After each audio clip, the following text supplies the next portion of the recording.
To fill color in AutoCAD, you can use hatching, solid fills, or gradient fills. Here's a step-by-step guide. Solid fill. 1. Open the Hatch tool. Type Hatch in the command line and press Enter. 2.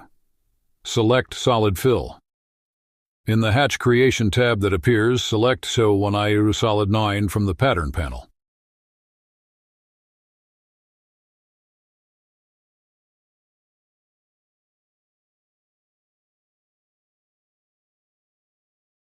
Three. Set color. In the Properties panel, click the Color drop-down menu and choose your desired color. 4. Pick Internal Point or select Objects. Click inside a closed area, Internal Point, or select the objects that form the boundary. 5. Apply Solid Fill.